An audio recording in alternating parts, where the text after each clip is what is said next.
trying to have a conversation with you. I'm trying to have a conversation with you. Are you listening? Do you hear me? 'Cause I'm trying to have a conversation with you.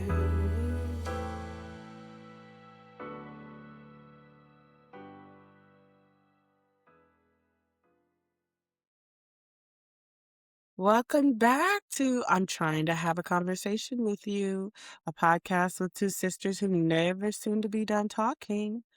I'm Kasha, and that's Monique. And today, we thought about it. Last time we were talking about love, and we were like, oh, we could talk about this forever, all day. And then I figured, let's keep talking. There's a couple things I want to talk about. Are you ready, Monique? We are ready. You feeling kind of ready? I'm feeling very ready. So, I apologize. I'm very ready. I'm a little raspy. These little kids done gave me something, and so I sound like normally me and Kasha lose our voices at the same time, so we still sound alike, but now I just sound like a dude, and so it's making me a little slow. But I'm ready. yeah, I mean, you could use that to your advantage because on this episode, you could be like, and I'm sexy. Oh, hi guys. You're a little too raspy. Hi, guys. What's going on? I told you I sounded like a dude. Give me a Nah, it's all right. break. It's all right. But for once, we'd be probably easy to differentiate. Like, mom doesn't understand who is who. Today, she would know. Today she'll know. Yeah. So, I want to talk about a little bit more personal. I mean, I know the story, but I just want you to share. How did you meet your husband? Funny story. So, we work together. I mean, that's, I think, is very common. We were both law enforcement officers. Um, I was a member of our negotiations team, and my husband was the team leader. And he was very, I will tell you the nickname he had around the agency, and it'll explain. They used to call him the robot. And I am very much not the robot. And me and him were very opposite. And when I came to the team, so I got to back it up. When I came to the team, you know, I interviewed. I did not get picked the first round because it's a specialty team, and did not get picked the first round. I didn't even get to know really how I did, score wise, but he did reach out and say, "Hey, you did well."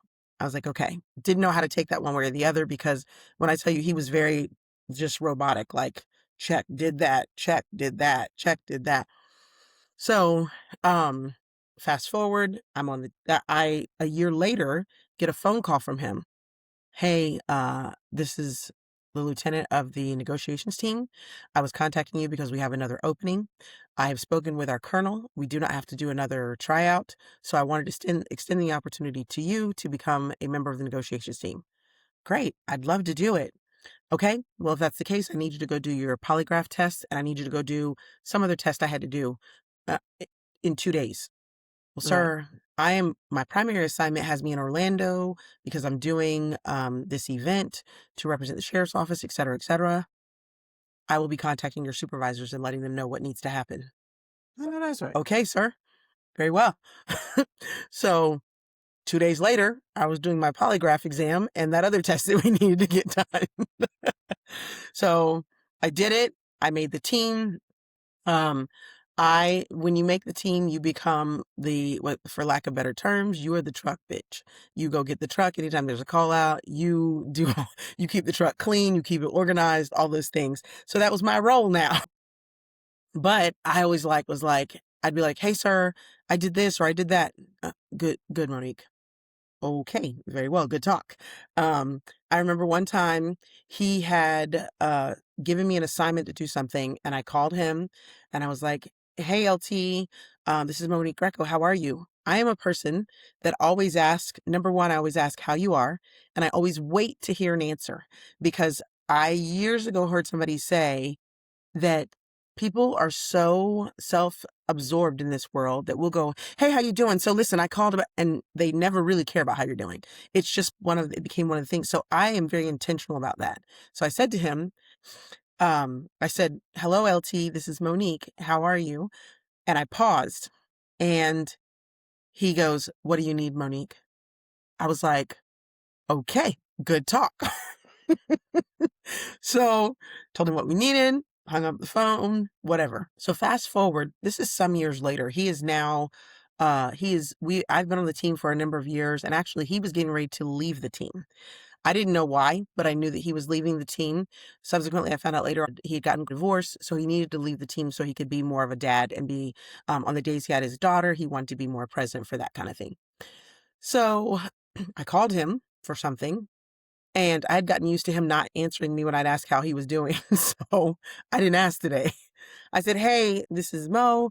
I have this going on, this, da, da, da, da, da." And I used to call him with a checklist to go through everything with him. And I said, "We got this, we got this. Can I ask you a question about this?" We go through it, and I was like, "Okay, thank you." And I go to hang up. He's like, "Oh, wait, how's everything going?" And I'm like, "Who are you?" "Fine. Why?" So we have that conversation, we go on. One day we get to talking about him hiking. And when we talked about him hiking, he said, "Oh, you should go hiking one day." And I was like, "Yeah, I'm the type, I'm always open to try new stuff." I was like, I've never hiked the Appalachian Trail. Why not?" And he started sending me hiking magazines. And I remember telling one of my really good friends, "This dude keeps sending me hiking magazines and da da da." She's like, he likes you, right?" I was like, "Bro, he's a robot. I have talked to him." No, he doesn't. She's like, "Okay." At the time, she was married to a guy who they had also categorized kind of like as a robot. She goes, "They used to say he was a robot too, and you've seen." And I was like, "Yeah, I think it's different though." So I blew it off. So we're getting up to where he actually was scheduled to go hike with some friends of his, and he invites me. I was like, um, I'm not, "Who's all going?" So he tells me it's a bunch of dudes. I was like, "Nah, you ain't getting me out in the woods hiking with a bunch of dudes. That sounds like the makings of a 48-hour special. I'm good." And he's like, "No, it's not a bunch of dudes. It's just me and this one dude. And then we were going to invite you. And I think he was going to invite somebody else too." And I was like, "Okay, part two question. You ain't taking me hiking so that your wife can now track me down because that seems crazy." And he's like, "I'm not married anymore. I got a divorce." I was like, "Oh, sorry. Sure, I'll go hiking. It sounds fun." So in my head, it's just a group of friends going hiking. Like, I'm like, okay. So we get close to, it was about 2 or 3 weeks out before the hiking date.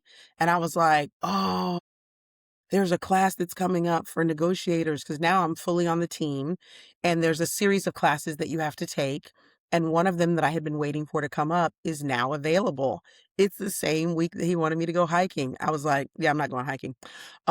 So I send him a message, "Hey, I'm not gonna be able to go hiking. I'm getting in this class, so sorry." Send.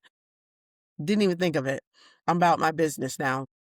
I go to my class, he goes hiking. He calls me when he gets back and he's like, "Oh, I gotta tell you about it. It was so fun. This is what we saw. It was beautiful, la la la la." I'm like, "Oh, that's so nice." And he's like, I believe since I invited you and you stood me up, that I at least get to take you out to dinner or something so I can show you the pictures from the hike." And I was like, so That's right. we go to dinner at this restaurant that's no longer open, and the food was so good. It was called Antonio's, and it was an Italian restaurant. It was so delicious, and we had such a great time. We looked at the pictures.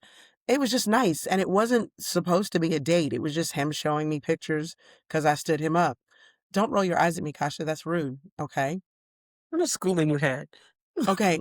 I still was on the tip that he didn't like me. I still was on the tip like he was a robot. I will say my same friend was like, that dude's trying to holler at you, right?" "He don't wanna show you no camping pictures, dummy."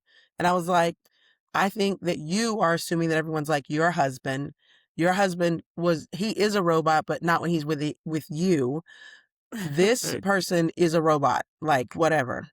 So needless to say, after dinner, we're walking out to the car, and he walks me to the side of the car. He opens the door for me, closes the door. He walks me to my door, says I had such a great time, and he leaves. And I call my sister and my mom, and I was like, "Oh my goodness. This wasn't supposed to feel like a date. Wasn't supposed to be a date, but it felt like a date. I don't Yeah. really know what to think about this." I'm like, "Well, I guess the ball's in his court. If he calls me back, then we'll see." So this was this was a Sunday night because Sunday nights was for the dudes that I wasn't serious about. We talked about that. So this was a Sunday night and I had to go to work. So did he. So I'm thinking if he's interested, I should hear from him by like Tuesday. I did not. He did not call me again until Thursday. But Thursday he called me and he told me, I had a really nice time. I wanted to know if I could take you out again. And I was like, that was not supposed to be a date, but somehow I feel like it turned into one. And now I feel like you're inviting me on a second date. So that's where it began. We went out on a second date.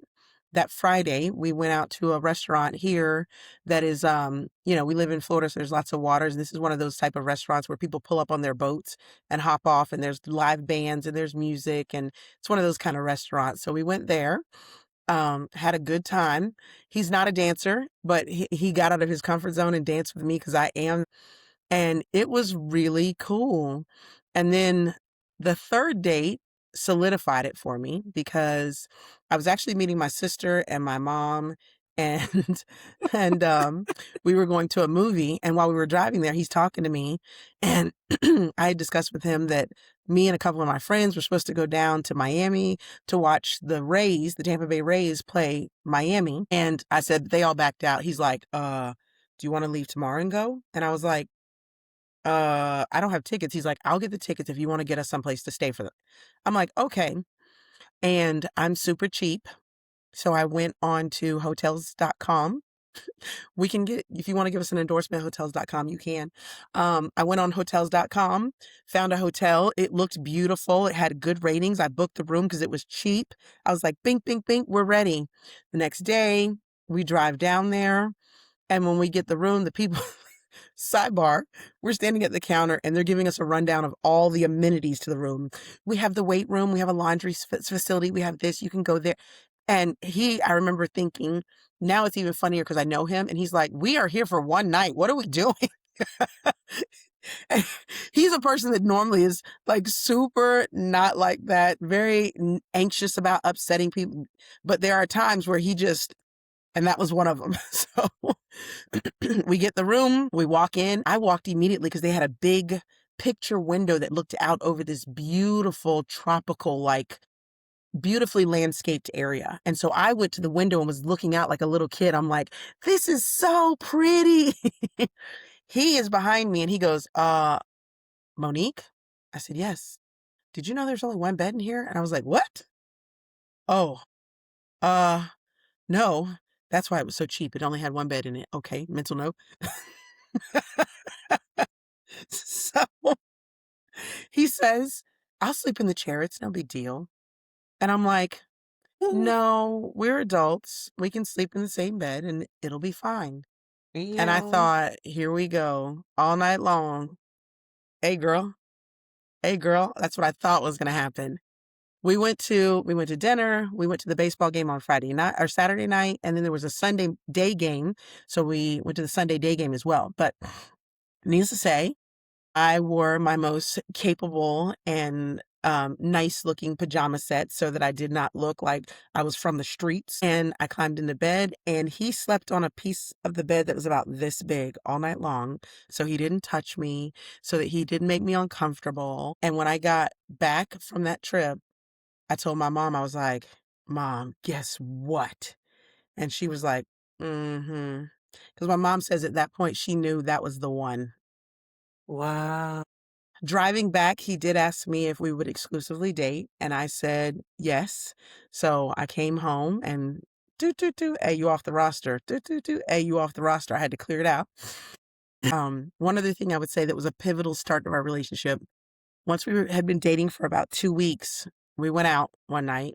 It was crazy. We were out like we were teenagers. It was like 3 o'clock in the morning and we're walking down Bayshore Boulevard. I don't know. This is what you do when you start falling in love with people. It's crazy. Yeah, so true. So we're walking down Bayshore and I said, listen, I got to tell you something. And he said, okay. I said, I have been married before, but I don't want to be anybody's girlfriend for the rest of my life. And I want children. And if you're not wanting that, because he was in a different place in life, he had a daughter, he had a son, they were both much older, and I didn't know if he was up for starting over. We have a bit of an age gap. He is 15 years older than me, and I didn't want him to feel like, gosh, I didn't want to throw that on him 6 months, 8 months, 9 months, a year later. And I didn't want to invest my Yeah. heart if he was not in for doing those things that I knew were on my heart. And he said, I need to think about it. And I said, okay. And I didn't give him an ultimatum and be like, you got 2 weeks to think about it, or you better know that I'm gone. I just knew in my head there was a time limit.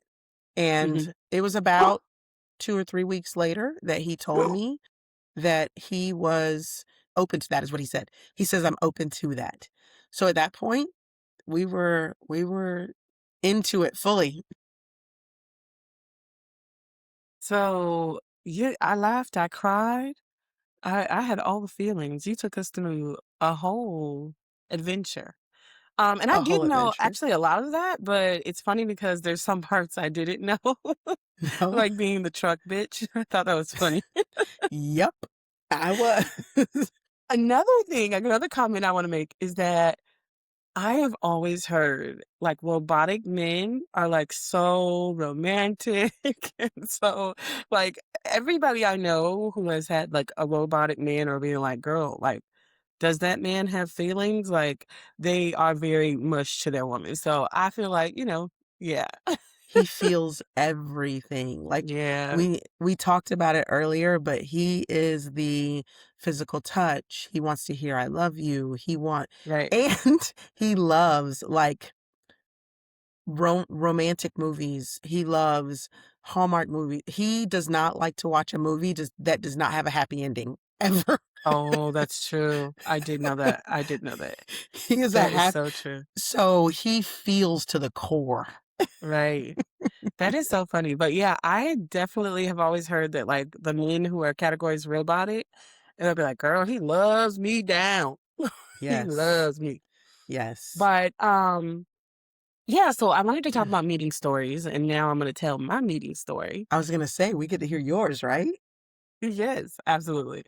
So I met Terrence through my best friend.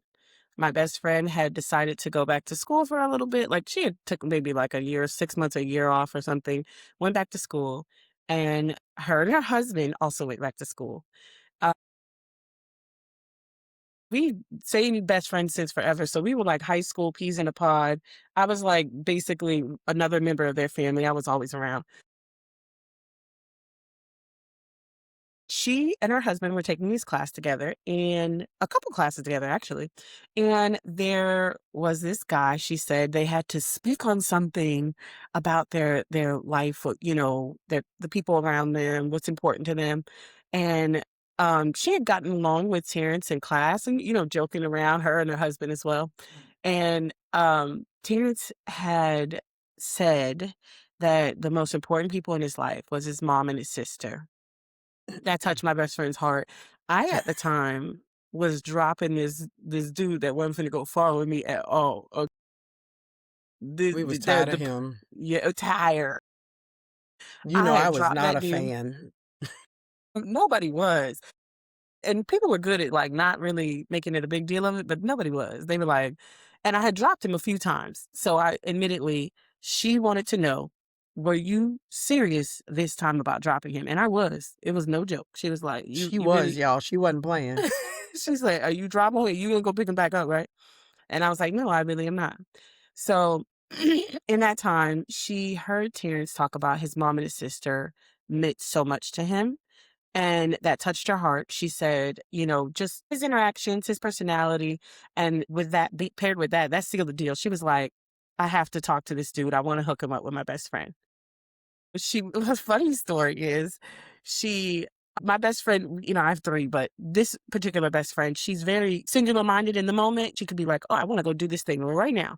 So, in that moment, she was like, "I gotta go catch up with this dude so I can get his phone number so I can hook him up with my best friend." So she runs up to him, she walks up to him and says, "Do you have a girlfriend?" And he was like, That's so her. what? I have classes with you and your husband. What you got going on?" He was What like, is "Huh?" you doing? And she goes, "No, no, no, no, no, no. My best friend." Like, I would like you for you to meet. I think you guys would get along. And he was like, "Oh, okay, yeah, like, what's she like?" And best friend's always like, "Oh, my best friend's gorgeous. She's beautiful. She's wonderful." She like talked me up. You like, She I is, had, y'all. but She is. I have And cheerleaders like is. in my friend group that it really is not much they gonna say bad about me. So she was like, "Oh, she's great. So she's perfect." She is. So um, she gives him my number. She'd already told me before because, like I said, she wanted to know if I was sure if I dropped that other previous dud. She was like, "You done? Okay, I'm finna post this dude in class." So then she lets it, I said, "Yeah, have him call me, sure." So he calls me. We have a little, short, like 30-minute conversation, getting to know each other. Hey, yeah, you know her, okay, yeah, she told me about you. What do you like? What do you don't like? So we had a short conversation, and then we said, we were gonna circle back and talk to each other another time. At the time, I was trying to get, what I call my football team at the time. I was trying to, who's starting today? You know what I'm saying? I needed to know quarterback, you know what I'm saying? Who the running back? I don't know who for, you know what I'm saying? And I was switching them around. So at the time, I was like, I'll add him to the roster. What's up? So we talked, and it was like we were planning for like maybe a week or 2 to get together. But in that time, we would have these long conversations. Like I said, we first started out having these 30-minute conversations. It kind of grew to have maybe an hour, hour and a half, 2 hours. Finally, we said, we're going to meet. We met in a place that I felt like we both, now looking back, we both felt like it was safe to leave if we needed to leave quickly, right? Again, Where where was it? Starbucks. Ah, So coffee date. right. Yeah, so it was like a safe place. It was Starbucks. So we met in that place, and we said, "Oh, I'm going to we'll have a small, short, little meeting. We're not going to make it too big with each other." We even said that. We're like, "Oh, we're not going to make it too big. We'll just For have a this little part. meeting." And now, mind you, my best friend has talked me up, but a man's mind, he's probably like, "Of course she gonna say her friend look good and she perfect." You know what I'm saying? Like, he wasn't receiving that completely. He was like, "She just talking to her best friend. I don't know what she got going on." I was in the same world. She's like, "Yeah, he's good looking." But at the same time, my best friend has stars in her eyes over her husband. So everybody else, every other man was ugly anyway. She was like, "I mean, I guess he good looking. He could be. Seems nice though." Like, you know what I'm saying? So like, it wasn't like she was talking bad, but she literally, like, truthfully, and Monique, like, she has stars in her eyes for her husband.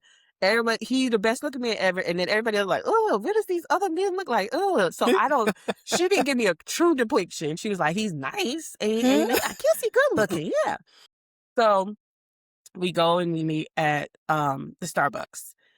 And I come up and I'm like, "Oh, I'm driving this." And he's like, "I'm driving that." And we meet in the parking lot. And I'm like, "Okay." You know what I'm saying? He my type. Okay. You know what I'm saying? He was chocolate dreads.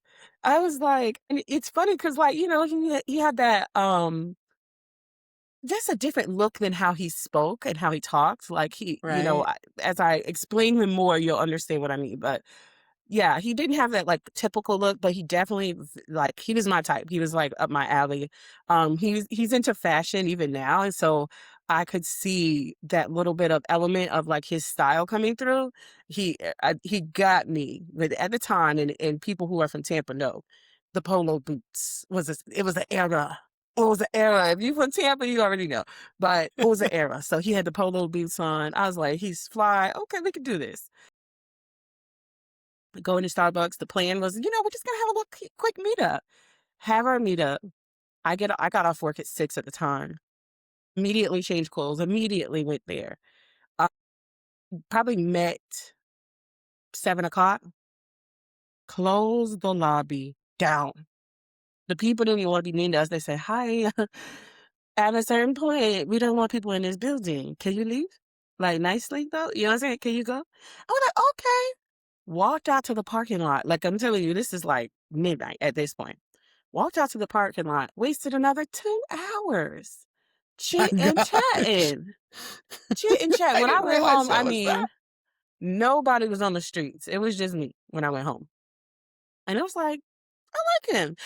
Meanwhile, I left out a part. So we get to the Yes. Starbucks, meeting for about 15, 20 minutes. He gets a call on his phone and he says, "No, no, everything's all right." Hangs up. I'm like, I don't know what that means. You know what I'm saying? Everything all right, I guess. Is that I his find best out friend? later his best friend called me in case I was a dog, honey. Is she rough?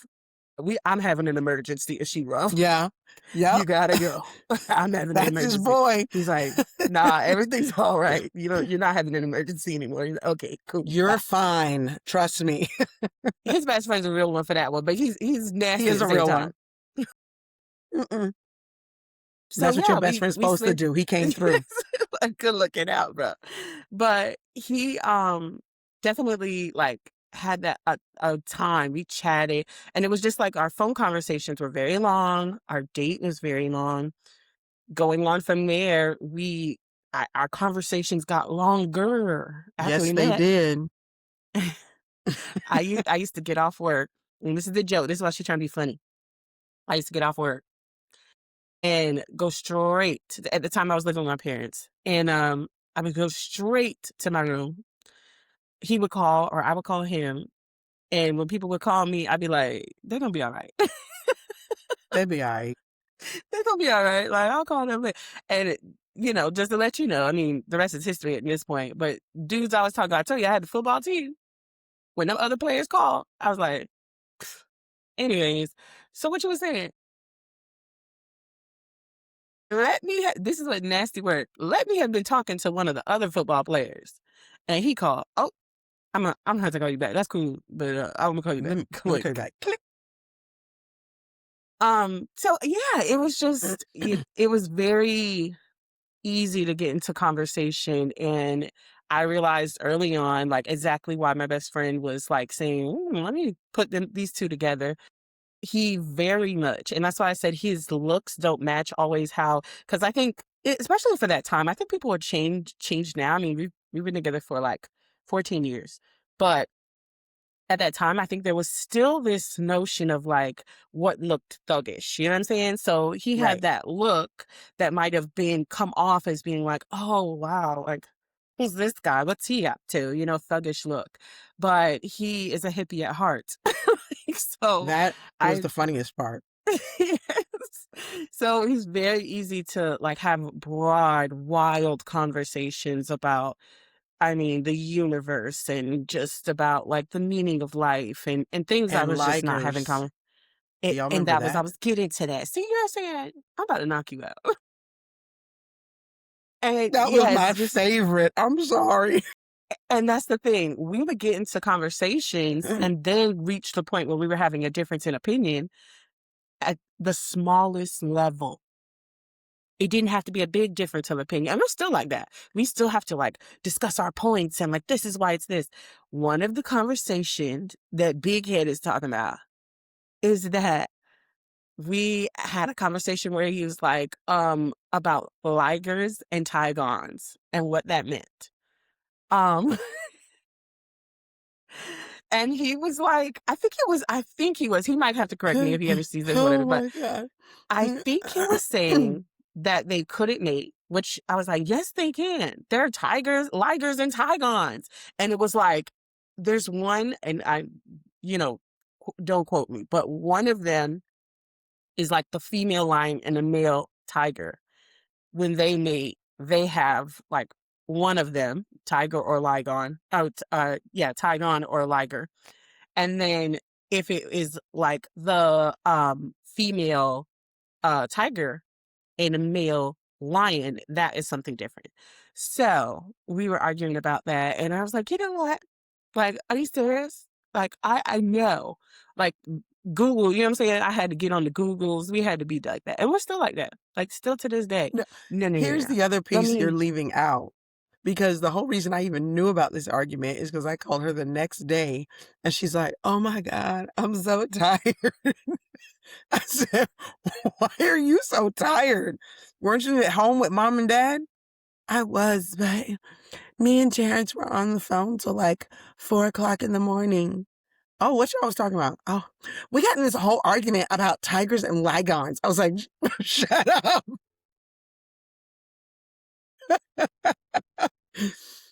So that was why I found it particularly hilarious. and I think that was one of those things that, you know what I'm saying, like a part of us like building that foundation of like who we were. So Right. yeah. Um I will say, yeah, that was and honestly, I kind of was similar to you. Like you didn't even understand you were dating Frank. I don't know what was going on. You just have a confusion. But That wasn't a date.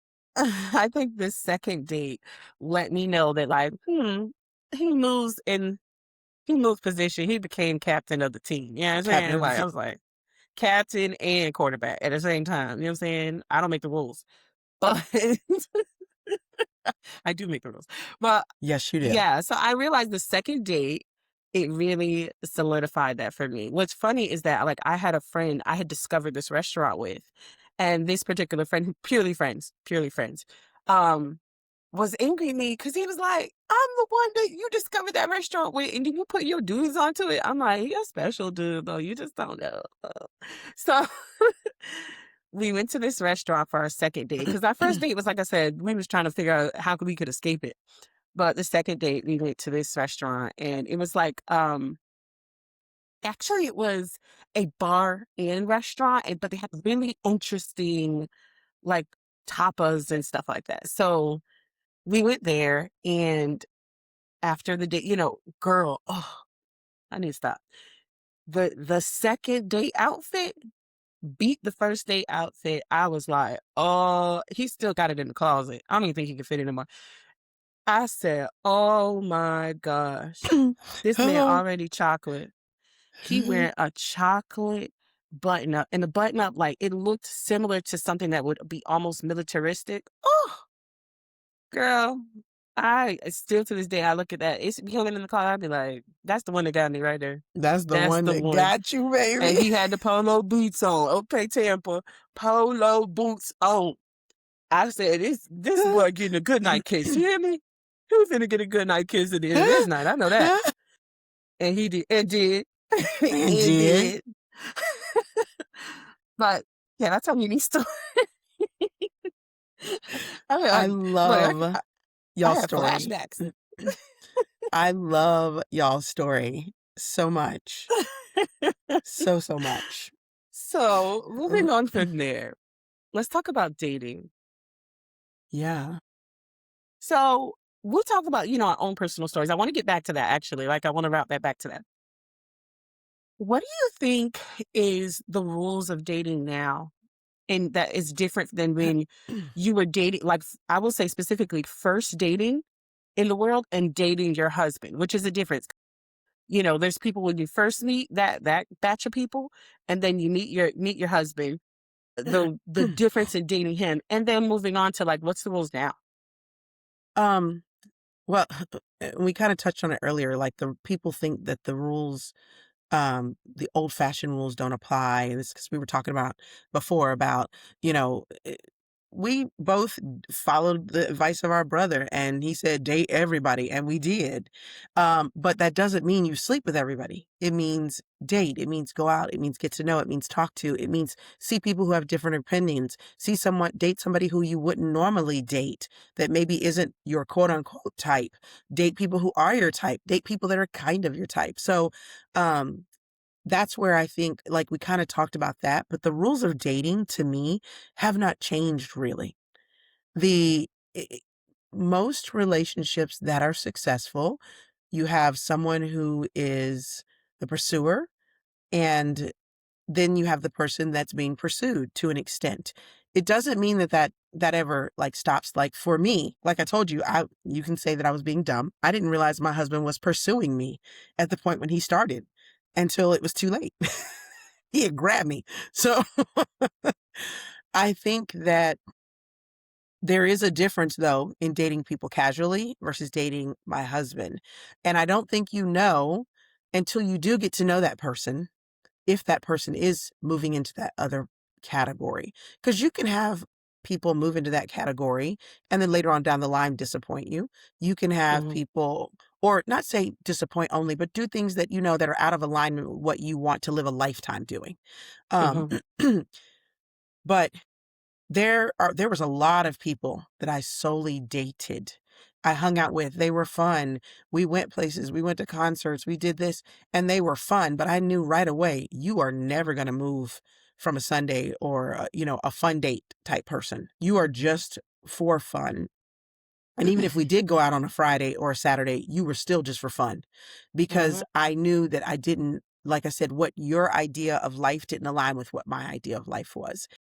When I saw somebody that I felt like could particularly align, I would also lay out to them, "Hey, this is what I think life in 5 years would look like.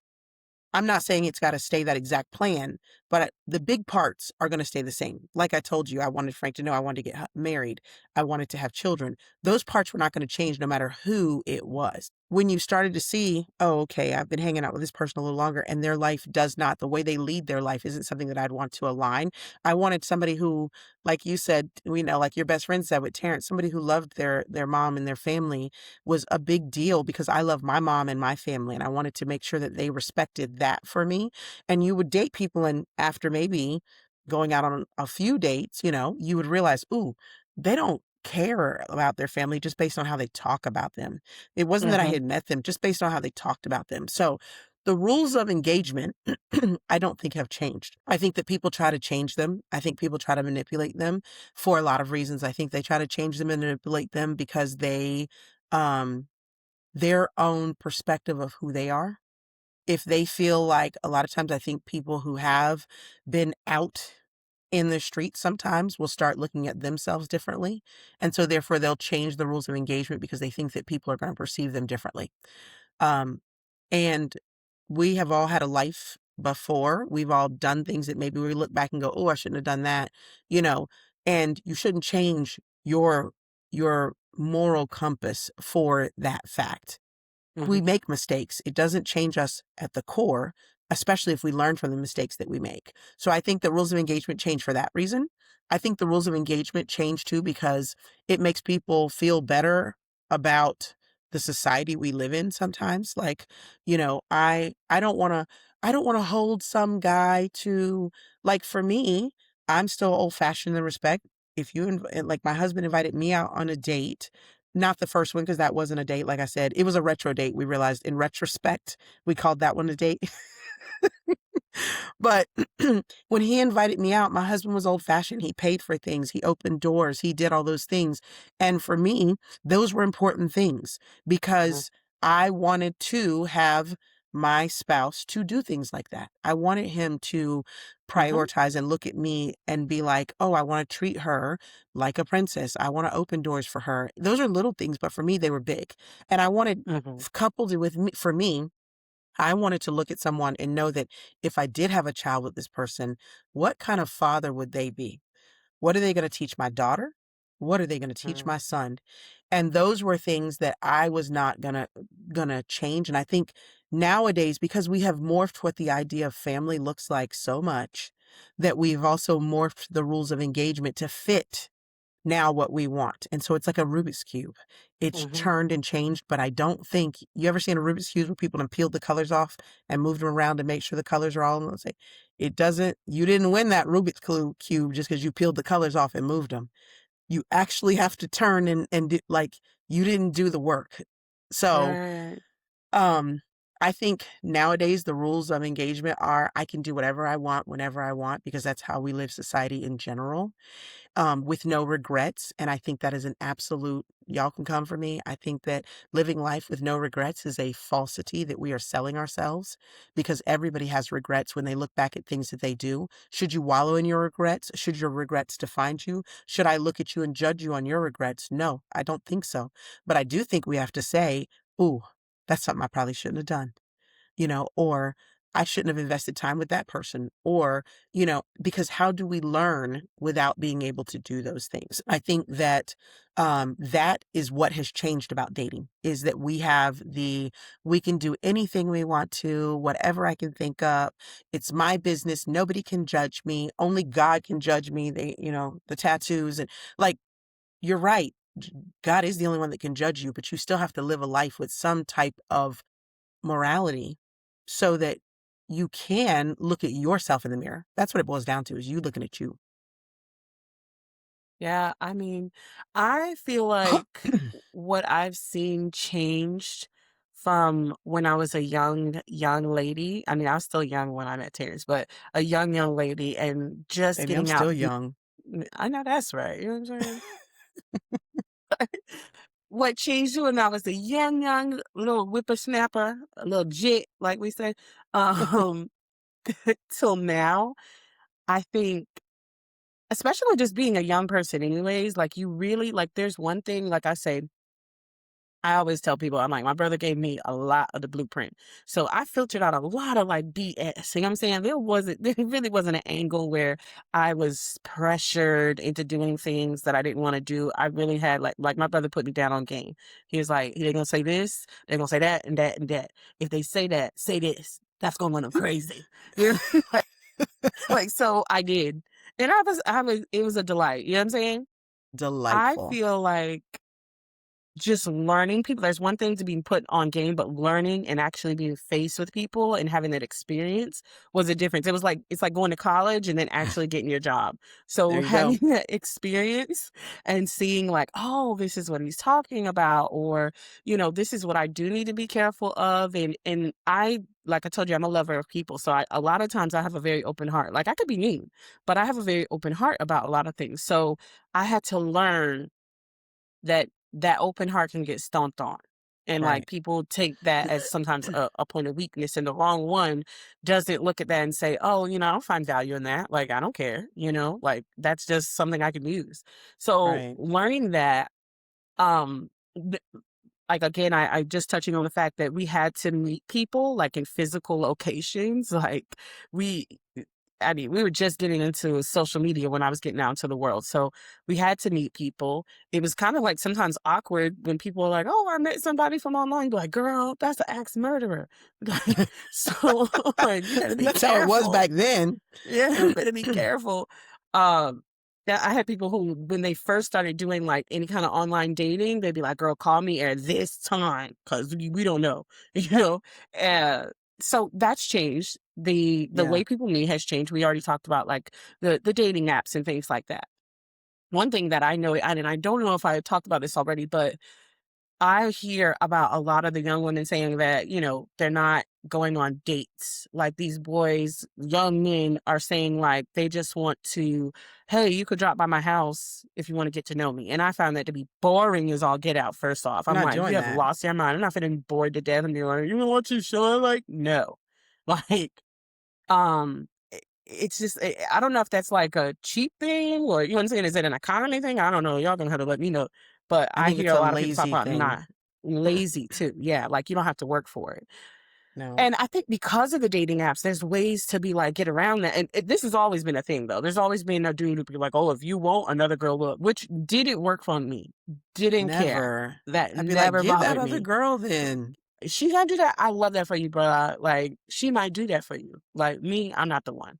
And, like, I definitely wasn't yeah, okay, go ahead, you know what I'm saying? That's why I had the team, 'cause you ain't finna break my heart. No. Um, so I think that's one of the big things I noticed with dating, how it changed. I remember, and it's just a little quick story, is when you were talking about being old-fashioned, Terrence is 10 years older than me. I don't feel like that's like a huge thing because me and you have that 12-year age gap, and our brother and I like, have the 9-year age gap, and Terrence and I have 10 years. So it's funny because I think that was actually helpful to our relationship because it wasn't like I was uncomfortable around someone who was older than me, or, in a way. Right. So it was kind of like I got a chance to be like, oh, I understand what you're talking about. I remember that song. We weren't really completely far off. Right. But he did have the viewpoint of I used to always say I'd go Dutch because I didn't want anybody to believe, because I didn't know how people were. I didn't want anybody to believe that they were owed something. I'm getting to know you. I don't know if you think, oh, I'm spending all this money on dinner. You gonna give me something? You know what I'm saying? I'm like, well, you can get cut, ma. I'm like, don't bother me. Uh, I ain't want to cut nobody. Oh, just to avoid problems. I decided Saving that I was them. gonna go Dutch. Like, and I would say, I'm like, we both want to be on this date. We both can do this. Yeah. He said probably about our third date. He says, Can you can you stop, just paying for your dates?" And I'm like, "Why?" He's like, "'Cause, the fact, I mean, I think that's honorable. I like it, that's nice that you wanna go Dutch, but it just makes me feel like bad, like you just need an escape, so you're just like, 'Oh, yeah, like, I'll pay for myself so I can leave if I need to.'" And it's like, "I just, I wanna treat you. I wanna do those things." And he's like, I was like, "Oh, I never thought of it that way."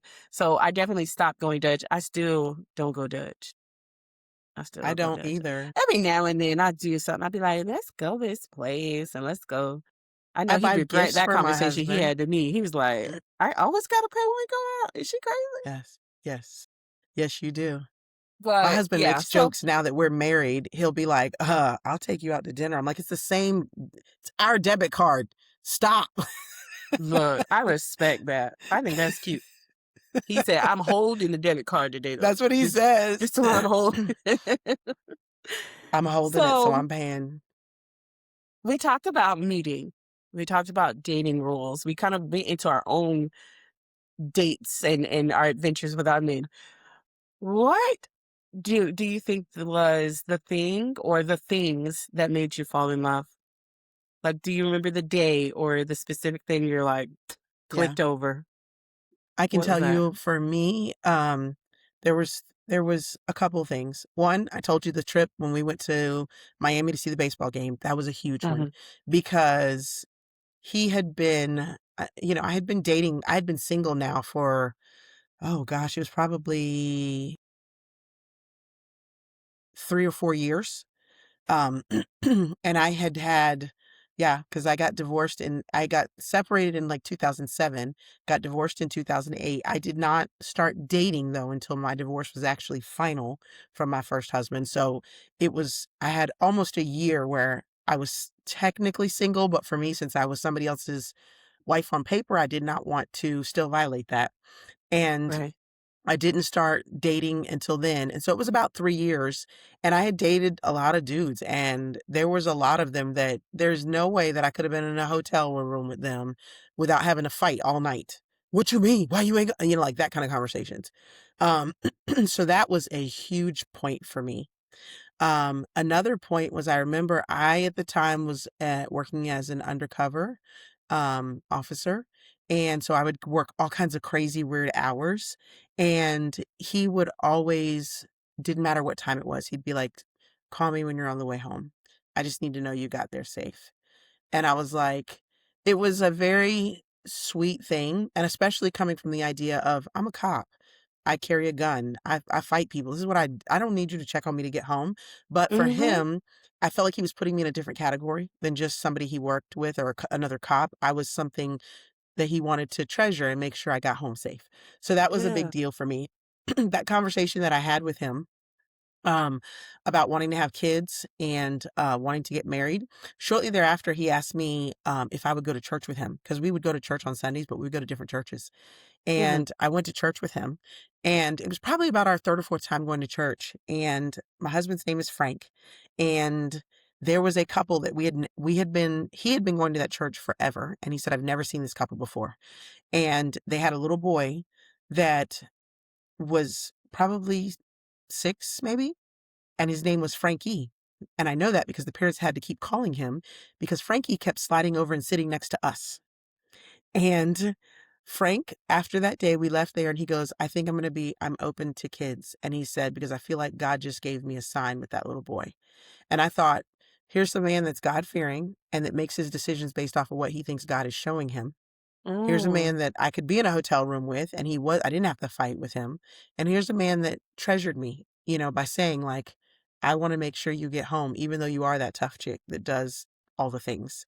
So, those were my things I think that made me go, I would like to see where this goes. And I told him like about the marriage thing. And when I told him about marriage and kids, in my head, I had a timetable as to when I knew that if he had not proposed to me, and I've told you before, if he hadn't proposed to me by this date, I was going to tell him, hey, we had a great time and I really enjoyed it, but I feel like you're not really wanting to move on. And that's okay. So I'm going to Yeah. go ahead and I'm going to allow you to live your life. And I was going to call it quits. We got the month and year of my like time frame. We got married. That is so funny. Did he know So exactly that time? no, he did not know. I never told him. That's hilarious. I never told the timetable was for me to know, not him. Well, I know that's right. Mm-mm. Because I didn't want him to ever feel like oh, well, you, what's the word I was looking for? You, like pushed me or you, gave me an Pressured, like, ultimatum. That's the oh, word. yeah. Yeah. I never wanted him to be like, I gave you an ultimatum. I just knew in my head that once we hit this point, it would have been 2 years of us dating. If he hadn't proposed 2 years into us dating, he wasn't going to. And Mhm. because I say and I don't think that applies to everybody, but I think for us, we were older, we were set in our careers, we were set in our Mhm. lives. So you Yeah. knew what you were willing to do next or not. And if he wasn't after 2 years willing to make that next step, I was okay, but I was going to cut him loose so then I could live the life that I wanted to live. I know But that's those right. were the 3 things for me, like, knowing those 3 things made me go, "Wow, this is really, really cool." So Yeah. those made the light switch come on and go, "I think I'm gonna marry him." I think I'm gonna marry you.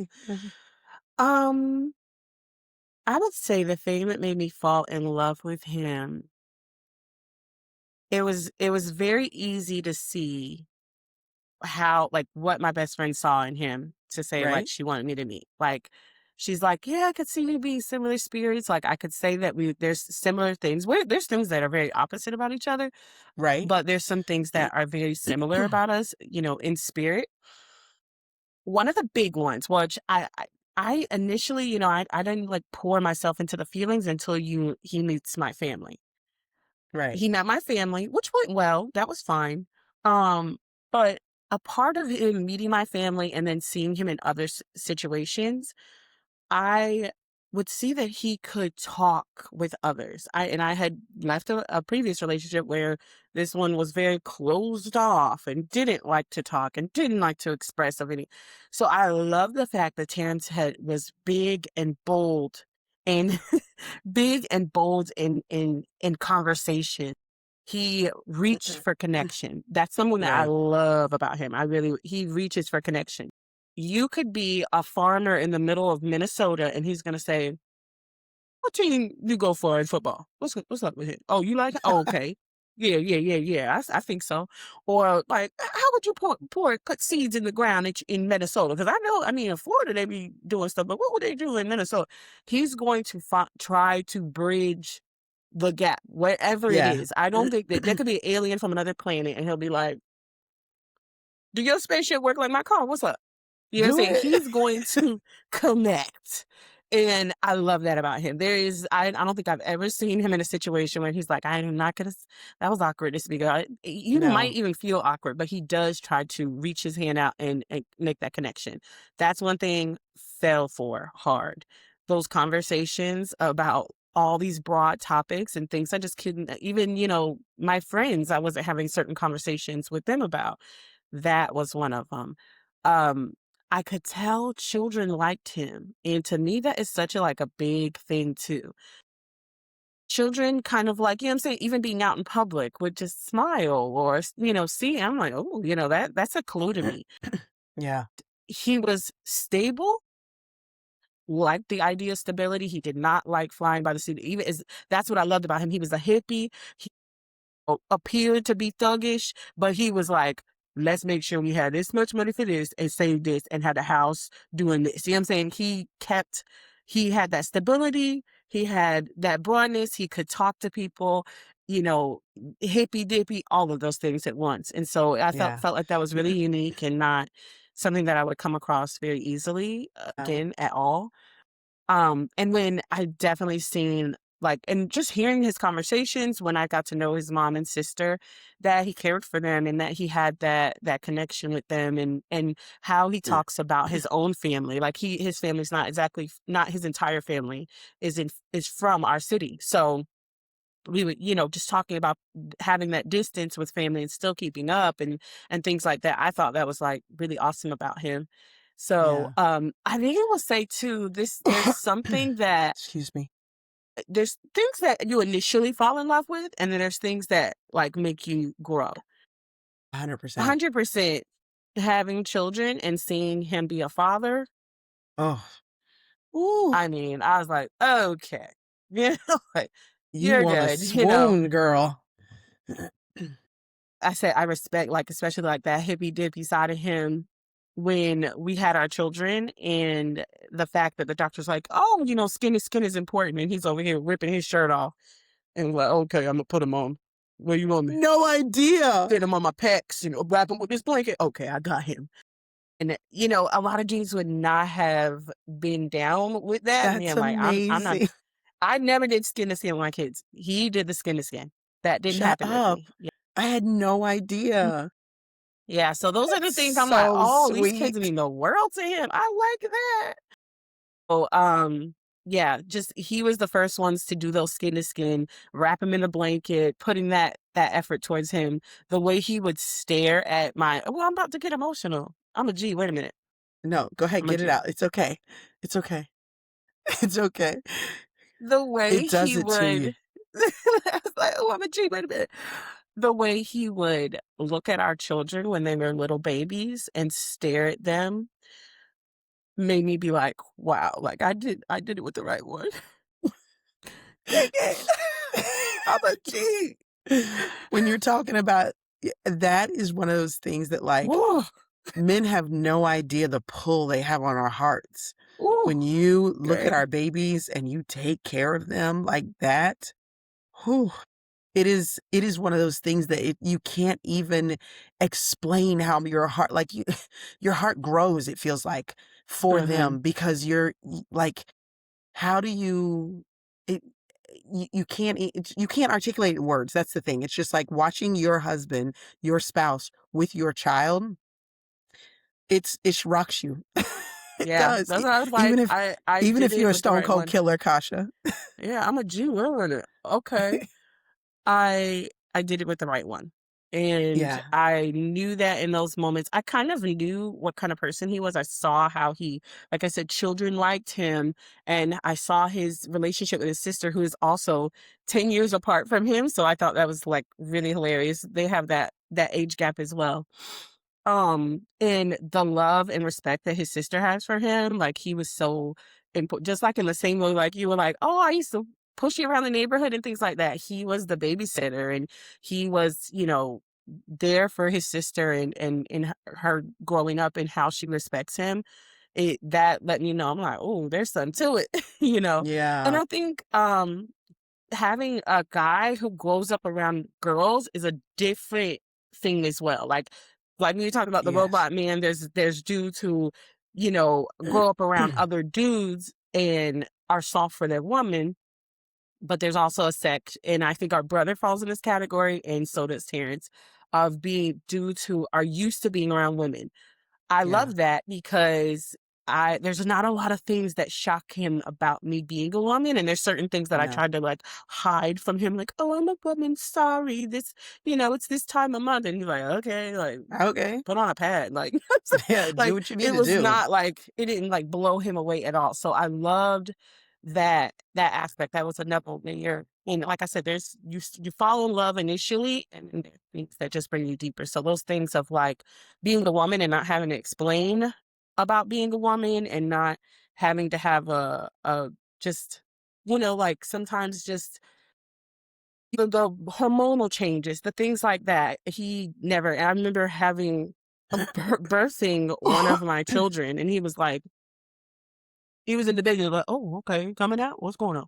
So, I thought that was just there's a lot of beautiful things in that way, and especially Yeah. those layers of having, children that bring that as well. I'm Yeah. a G, so Imma move on, okay? I will tell you though, before you move on, having kids with the right one, it Yeah, makes the love that you have for that right one grow 100-fold. And yeah. like even just the other day, I said to my husband, I always knew that no matter what happened with me and you, that you would never ever sacrifice the relationship you built with your son. Even if me and you didn't make it, I always knew that he would be an amazing dad um to my son. And um I didn't mean to make you cry more, but I just knew I knew because I knew how he was with his children that he had already. I knew the fight that he had had to make sure that he was there with them, even while being a cop, working 12-hour shifts and doing all those Mhm. things, that he made it priority to be there for everything.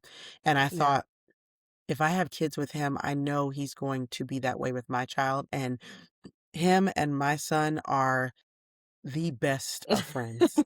Like, he keeps him in line. If he really has to step Yeah, in, he will step in. But yeah. my goodness, like, my son acts like if he can't, "Oh, where's dad? Dad went out of town. Oh my gosh. Oh my gosh. When is he coming back?" And I mean, I know he misses me too, but I just like that man, the way he looks at my son, the things that he will bend over backwards for my child. When my son was little, my husband was assigned to homicide, so he would work for sometimes days in a row, be exhausted when he come home, and the first Yeah. thing he would do is just pick him up and hold him, and just Mhm. look at him, and like you said, that's why you almost got me, because he used to just sit there and look at him, or just he'd be laying on the bed next to Frank, and he'd just be looking at him lay there, and I have so many pictures of them like that. Now that he's getting older, I have pictures of them. I always love to take pictures with me walking behind them and seeing them walk together because it is just they have a Yeah, connection that is unparalleled, and he's like that with all of his kids. So I knew yeah, when I got him, like I was like, this man will be a great dad, and I knew that would make my connection to him be even bigger. And I know, like my husband, a lot of times he's exhausted. My son plays baseball, and my husband every single year says, "I ain't gonna coach this team. It's too much work." Oh, okay. I know you're not. Season rolls around. Guess who's coaching this year? Uh, girl, Girl, we already yeah. know. I don't even I'm know. gonna I'm like, take would you these stop glasses off. wasting those words? Because you're wasting everybody's energy. We Right. already know you gonna coach. And he's like, it's just like I look at his face. I got to. I was like, I know. And that makes me just love him Yeah, even more. yeah. So, I definitely whew. say that it grows and it's different. At the time when I had them and they were young, I was like, "Oh, I could have about 7 of his babies." But the other thing that both of us hippies begin to understand that it's not just like picking flowers with your babies and like putting them in your hair Mhm. and then telling them about the trees and the universe. It's a lot of work and actual guidance that you have to put in. And so we understood that like yeah, we're probably not going to have that many, so we only had 2. I feel Um, like y'all can try for one more though, just one more. no, we're good, we good. We're getting back to hippie land now, we're like, "Can you talk about the stars now?" Like, You could talk about the stars with another little baby laying between y'all. oh, they was loud, they used to be crying, and we'd be like, "The stars, what? Where is the formula?" I can't hear you. So, girl, you got my Ah, glasses off. I'm finna switch sorry. gears. Sorry. I'm finna switch gears. Let's switch gears. Yes. No more crying. We're crying, no, we're crying. So, we talked about, dating, and we talked about falling in love. We talked a little bit about in the previous episode about marriage. Yes. Can we talk about marriage rules? What would be different between dating rules and marriage rules? I think marriage rules have to adjust because now you're living life with somebody. Mhm. And I think respect has to be the number one rule because when you live with a person, you realize all the things different about that person. even if you were like, "Oh my gosh, we basically live together." I love when people say that. It's not the same. Basically is totally different than living together every That's day and operating as a unit to get yeah, things yeah, accomplished. The yeah, day-to-day cooking dinner, making breakfasts, the day-to-day getting kids, who's picking up this kid, where are we going there, how are we doing that? Do you want kids? How many kids do you want? All of these like things that you have to now try to navigate with this person that you live with every day and who is going to yeah. get on your nerves at some point. 100% is going to get on your nerves at some point. And figuring out, like, what do you do when they do get on your nerves? I will tell you something my sister taught me. She will tell me a lot of times, Monique, that's a first child argument y'all having. Because both me and my husband are first children in our family. She's like, I would not even care about that. We get stronghold a lot of times about things that it's just because I want to run the show, he wants to run the show. So I've had to, after she told me that, I started to make a point to try to learn about, does this really matter? Is this a pet peeve of mine? And if it's not, then I'm not going to blow up my house for it. Now, Mhm, if it is a pet peeve, now we are, and it's a constant learning. I'm learning how to better communicate with my husband to get him to respond. I am mhm, learning how to make sure that I'm listening when he's telling me things and not being like, oh, you just, like that kind of thing. And it's constantly learning. So that's where I say marriage rules are respect and flexibility. You have to respect each mm, other and you have to be flexible enough to change and morph because the person that I married is not necessarily the person that I am married to now. mhm, And the person he married is not necessarily the person he is married to because mhm, you are different when you add kids. You're different when you add multiple kids. You're different when you add dogs. You're different when you add a home. You're different when you add car payments. Like all these things will change how you are. And you have to learn how to be flexible enough. Like, this is a funny example, but like my husband now that we've been together for a while and he loves nothing more than to annoy me. It's just what he likes to do. And sometimes I'm up for it. Other times I'm like, I'm going to murder you. You need to stop. And I have to show this because he sent this to me the other day because I bit his head off because he was getting on my nerves. And this is what he sends to me while I'm at work. And I literally just laughed out loud because it was the funniest thing ever. I don't know if you could, let's see if it'll clear. uh, There we go. how it feels when my wife snaps at me because annoying her is my love language.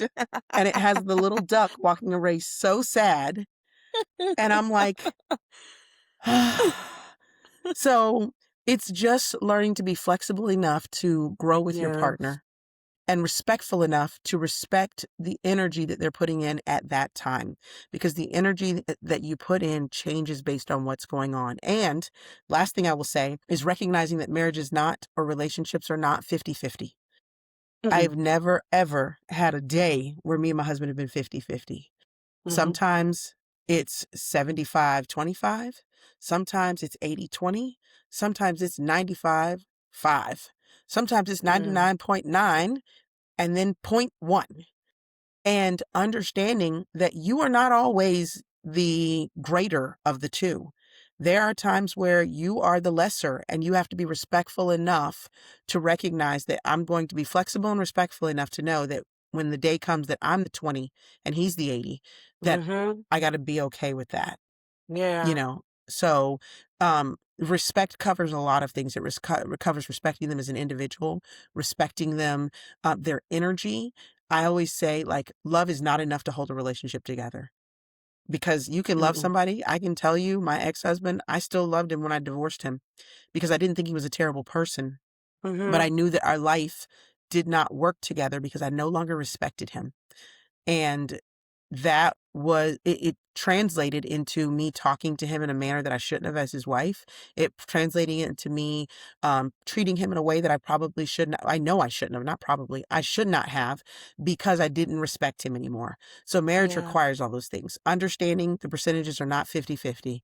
Understanding that respect covers a gamut of things and that respect trumps love and understanding you have to be flexible in that relationship because mhm, when you're dating, everything's cute. You can still yeah, walk away like, "Oh, when he annoys me, it's so cute." Fast forward 12 years later, I'm like, if you do that one more time, I'm gonna bury you, and they're never gonna find your body." And then he You walks got away one like more a little time. sad duck. You got one more time. So, So fucked up to me. those would be the pivotal rules I would say for marriages. Yeah. I'm still gonna weigh in as a common law. Absolutely, get in there, common law. Me and the hippies in our common law marriage. Um, I feel like the thing is, it's a constant learning process. It's something one of my best friends say as well that says, "Oh, I'm not the same girl that married him. I'm not. You know, there's so many things. There's many things, good and bad, that's happened that has changed me into a new version of myself." So I feel like choosing to the commitment is, and that's something that actually is funny, is that one of the things we talked about early in our relationship, it's something that comes up now, is that, oh, we always said that it was the commitment. I feel like commitment is the biggest thing, and it can look different every day, but knowing and saying, hey, I'm choosing to still stay in this regardless of, how you behave. You're short of being abusive. I don't think, you should wait through abuse, but No. um regardless of how you've behaved, if you did not meet my expectations, but in the other ways you can exceed my expectations. You can be way better than I thought you were, and you can give me things I didn't even know I needed in that time. So I Yeah. think those are things. I think the rules, in a sense, one of the things I've always noticed, and I'm not, I always say, I ping myself, I'm not a jealous woman. I don't really, Terrence has female friends. And this, like I said, this is indicative of a guy who's used to being around like girls and having sisters. They sometimes will have female friends, and that doesn't really bother me. Never really been like this thing where he's tried to make me jealous with another woman. There's never Right. been a moment, and like I said, in other situations, I've experienced other things, even just even talking to a dude, but never can I say, and we joke around because I say, I know Terrence got eyes because I got eyeballs too, but he's Right. never disrespected. We were joking because we were saying he has the peripheral vision of, like, I don't know what. We went out to a nice restaurant one time as a family, and mom says, "Oh my gosh, what is that girl wearing?" He said, "I know, this girl was way over here, Monique, way over here." He was like, "That is short, isn't it?" That She is said, "How did you crazy. know?" Girl, I said, "How you Oh, I do?" saw He it. like, and she had legs for days. So I was like, "Look, you know what I'm saying? Get your Yeah. look." You know what I'm saying? But he never, it was never a turn, a look, or whatever, anything like that. So I never gotten that Right. disrespect, never felt like that type of insecurity. So I feel like that just common, like you said, respect, that commitment. And then the other Yeah. thing, and it's the thing that I think we are in constant learning, especially in our relationship, is how do I communicate what I need, and how can I communicate what I need him to understand about me, and how can I look for and seek out what he needs, and what do I need to understand about him? So it's like a constant learning process of just getting across to each other, and I think that's one of the things that should be a rule at all times, is that you should Yeah. always be trying to figure each other out. Yeah. Oh, Keeps it going. It keeps it, like, where you are interested if you are putting them at the forefront in that way. And yes, they're 100%. aggravating. You could be like, I'm so sure he should put a comment on under this video and say, like, I'm sure that he finds me annoying as well, but Yeah. it's the commitment. We're still here, and we're Yeah. still gonna find common ground. I love the fact that, and I didn't mention that before in the first part, is that even though we had these first dates, we actually were friends for an additional year. We did not take each other seriously until a year later, and that's when we got a relationship that was like, oh, okay, what are we doing? We really okay, like that. Yeah. And I agree with you too about the fact that, like, there's one thing, like, at the time when I was first dating him, I was over his house all the time. I'd spend the night, spend the weekends with him. And it's like, I mean, basically, that's cute to cook eggs for your little boyfriend. But when you actually have to make decisions together and be there and figure out what you're gonna do, and actually have to make these decisions together, because you're like, there's no other option. You share children, you share a home, you share all Right. these things. It's a different story. Dating is easy. Marriage is where it gets hard because of those things, like you said. It has to be a constant learning, and I think that's where we have a lot of people who fall out into divorce because they think we've been dating all this time. Now we got married, so here we go. Now, and it's not that way. It's really that's when it ramps up because you have all like what you just said. It's a constant learning experience. It's constantly learning this person over and over and over because the person you married, their life experiences are going to make them different. That's it. I want to switch gears because you mentioned something that I wanted to get into is what happens when love ends, right? So it can be on a lighter note. We talk about the fact that you could be dating and you're like, oh, I'm no longer dating this dude seriously, or what have you. And also, it can be a heartbreak of a long-term, boyfriend and things, and then there's divorce. And so, you mentioned that you weren't even out of love with your ex-husband when you divorced it, but you realize it's a point I wanted to make is that love is not enough. So love is wonderful. We get butterflies in our stomach and things like that, but you can decide and say, "Listen, I can love you from afar. You can go across town, across the country, and I'll still love you as a person. I don't want nothing bad for you, but you're just No. not for me." Yeah. So, um, in talking about that heartbreak, um, obviously we've experienced heartbreak. What is your experience with heartbreak? How did you think you got through those things? For me, I leaned on my family and friends a lot because heartbreak, it is tough. And heartbreak is different depending on what depending on who the heartbreak come from. If you're talking about an intimate partner heartbreak, it's tough. But if you're talking about like your heart gets broken because of your child, I don't think you ever recover. So when we to make the conversation pointed, I think is intimate partner heartbreak is tough. But I think that it is recoverable with the right framework around you because I don't think that heartbreak is something you should go through by yourself because Mm, it makes you feel alone. It makes you feel unloved sometimes. It makes you sad. And I yeah. think if you don't have other people around you to remind you of perspective, you get stuck there and you can get stuck thinking, this is me. This is who I am. I'm never going to find somebody, you'll hear, and then that turns into almost your persona at that point.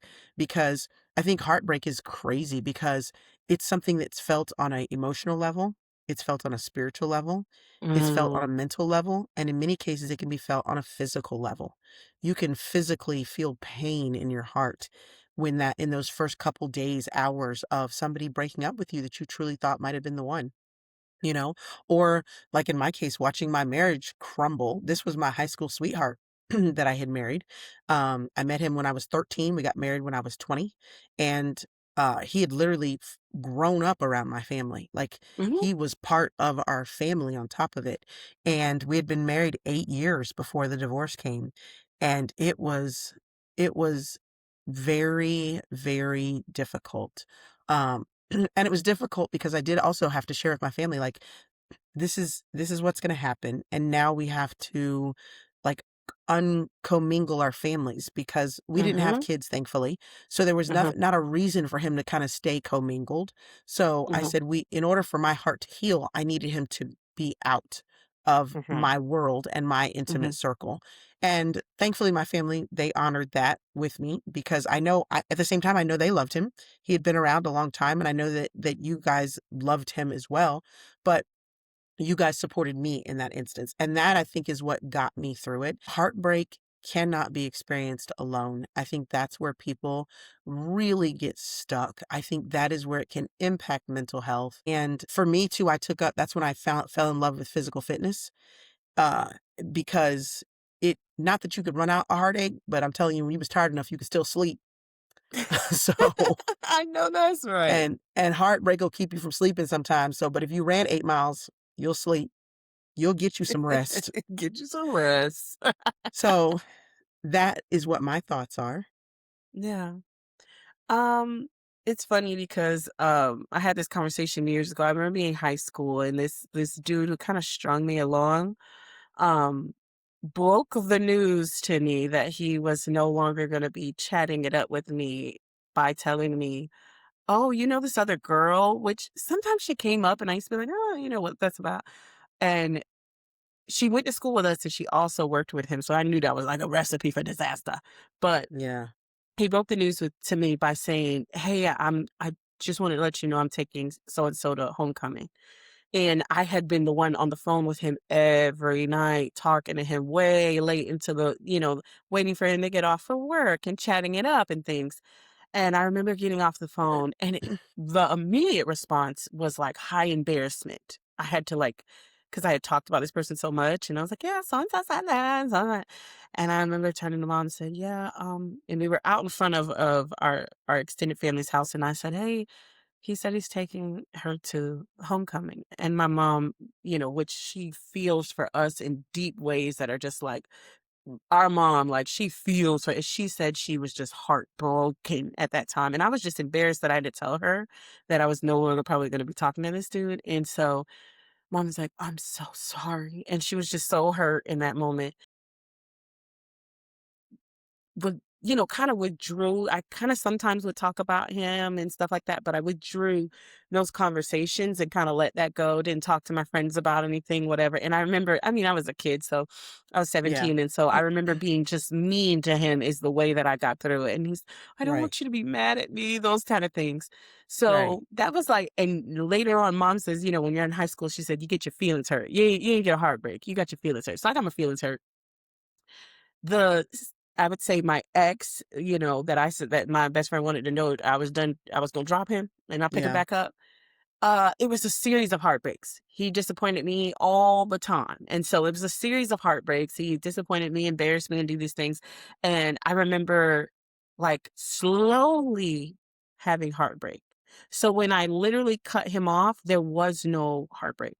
It was like Oh, all those little times he had disappointed me, he had already I already dealt with heartbreak in a very slow way, but when I right. literally cut him off in the end, I did not tell anybody. I didn't have I a know. conversation with anybody about it. I was like, "We're gonna think about this. I'm not getting any other opinions. I'm not gonna decide, based on what somebody says, right, wrong, or indifferent." I will say the circle around me, my family and friends, they were really good at just supporting whatever I wanted to do. And so sometimes I didn't hear the worst of him until I was done with him, even from friends. They're like, yeah, I hated his ass. Like he sucked.